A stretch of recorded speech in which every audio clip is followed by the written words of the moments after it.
this is a poem I wrote for the man who revealed a little bit of Portugal to me through his two front teeth, which weren't there when I met him in 1976 in Chicago.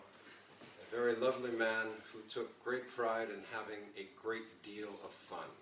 And his name, it was Mario Cesarini. And this is a poem for Mario. Now we put down our words and take off our clothes and roll up our skin from the toes to the top of the head and scatter our bones among the living and the dead until a vast and penetrating silence, a still burning point in spectral night, an empty, voluptuous, alien frenzy. A storm of eyes and hope explodes, implodes, careens, and caresses. Fugitive phantom speckled with quick auroral prints, paw prints, hand prints, hoof prints, web prints, womb prints, white and green and blue prints that root tenaciously beneath us. For we have returned from each angle in this rotating wind from nowhere. This heat from which bones, flesh, clothes, and words are born to us again. Mário Cesarini. Agora pousamos as palavras, tiramos a roupa e enrolamos a pele dos dedos dos pés ao topo da cabeça. Espalhamos os nossos ossos entre os vivos e os mortos, até que um vasto e penetrante silêncio, ainda ponto em chamas na noite espectral, um frenesim estranho, vazio e voluptuoso, uma tempestade de olhos e esperança, explode, implode, baloiça e acaricia. Fantasma fugitivo, pintalgado com rápidas marcas da aurora. Marcas de patas, marcas de mãos, marcas de cascos, marcas de teias, marcas de úteros, marcas brancas, verdes e azuis, que se enraizam persistentemente abaixo de nós. Porque nós regressamos de cada ângulo deste vento que roda de lugar nenhum. Este calor de onde ossos, carne, roupas e palavras nascem outra vez para nós.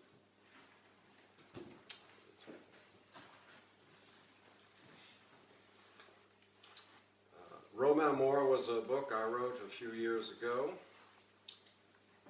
I'd been in Rome once. I put a map of Rome on my desk and I started walking around the city in my mind, meeting strange people and having curious chance events happen.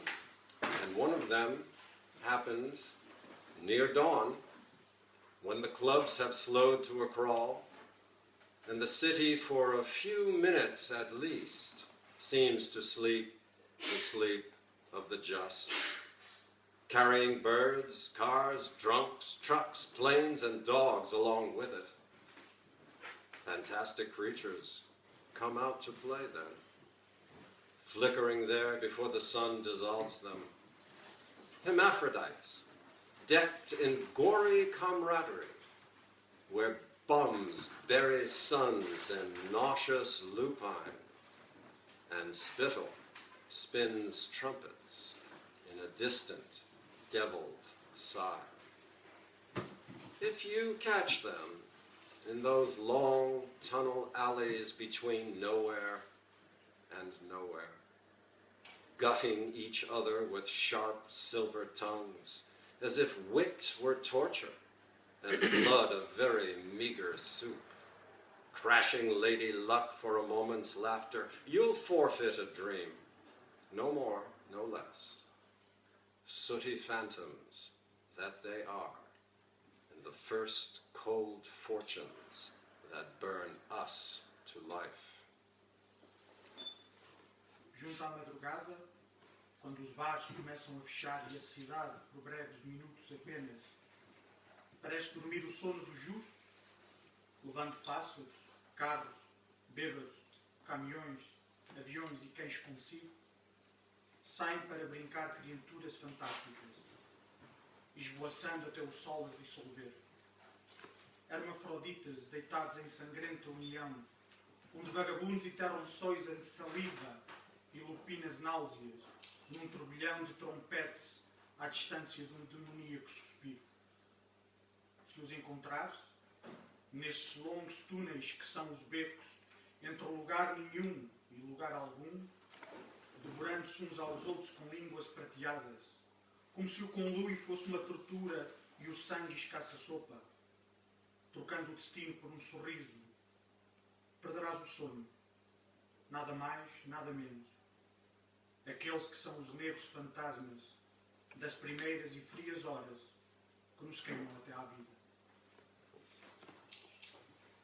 And this book ends with a coda, which I'll read to you in a moment. And by the way, if you ever come to New York and you get in touch with me, I'll take you to those long sooty alleys between nowhere and nowhere.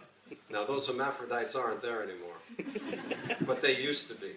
And in winter, when it got real cold, they take the trash cans and build big fires and get themselves warm until their customers would drive up and they'd go off with them. Transvestites, not women.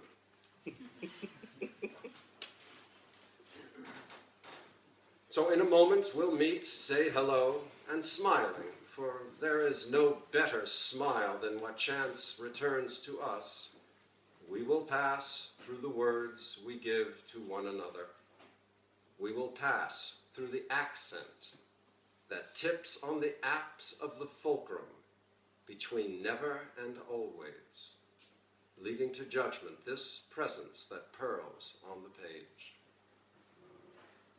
There is a fountain that silently silences silence, a fountain for mists that fall and continue to fall.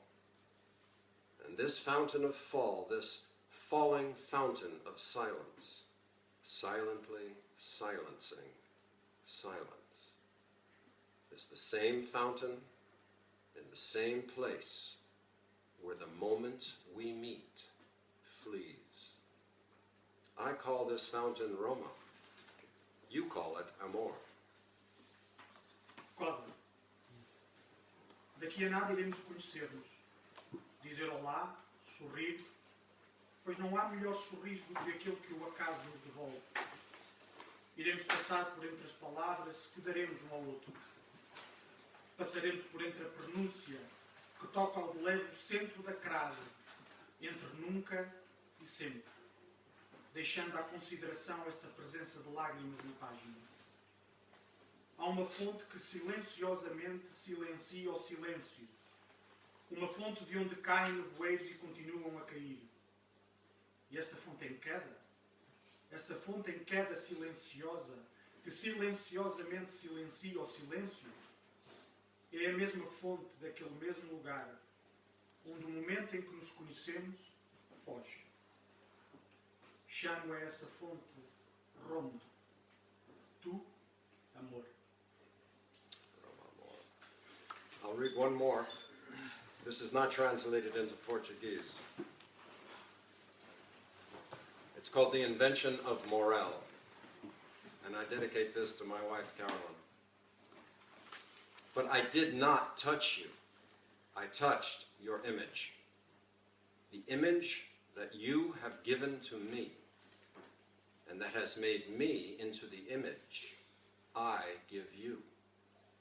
So that between us, in this moist haven of loss, we persist, image to image, dissolving, resolving on the optical mirror of an inverted sky, where rain streams up and livid birds with hammerhead masks sleepwalk around columns of swirling glass.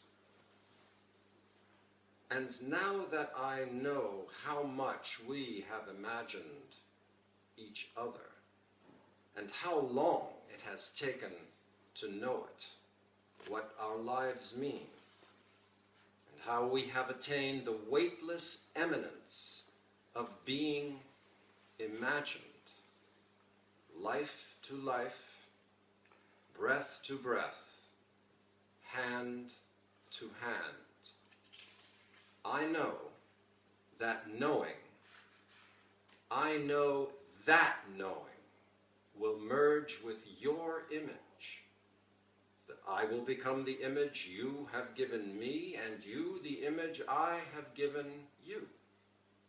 And in the equipoise of perfect exchange, a third image, not our own or anyone else's, will emerge in triumph's gaudy penance, wavering in the dirt that is the sky at our feet, wavering in the sky where we walk on our heads.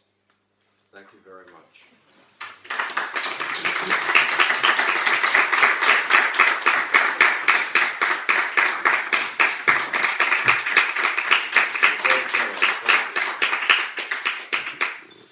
I already have introduced your presence in Portugal through Mario. Would you like to share with us some moments or some special history you have? Once here are present some people that met Mario. I'll share one moment where Mario seemed to express himself best. This was 1976. This was the World Surrealist Exhibition in Chicago, where we had more than 600 pieces from all over the world, surrealist groups, individuals, in this tremendous space. To celebrate the opening, we went to a very chic and expensive bar on the 80th floor, a place that neither Mario Cesarini nor Eugenio Granel were particularly fond of, but we wanted to take them out. We sat around a circular table, and a friend of mine made the mistake of commenting on the Spanish Civil War. You should know that Eugenio Granel was a combatant in the POUM in the Spanish Civil War. Not only that, he was the personal secretary of the president of the POUM, Andreas Nin, who was hideously tortured to death. Granel was also tortured, but paid his way out and escaped over the Pyrenees into France. At that moment, Granel stood up, enraged. I'd never seen him like this before, because this younger surrealist didn't know what he was talking about. This man lived through this. At that moment, Mario Cesarini got up, had a very large smile on his face, and he said, "I'm going to dance." And he left. That captures Mario. He was an imp of the perverse. A wonderful guy who always kept smiling, very serious, but his sense of humor was infectious. And that's what I took from him. Also, the very few poems, unfortunately translated into English, of a great poet from Portugal. Now, I can't say I know Portuguese poetry completely, or even in fragments, but what I do know, there are two poets who stand out in the 20th century. One you know very well, Pessoa, and the other, Cesarini. And hopefully at some point someone will publish an anthology of Mario Cesarini in English, and that would be an event. There are only a few poems translated into English.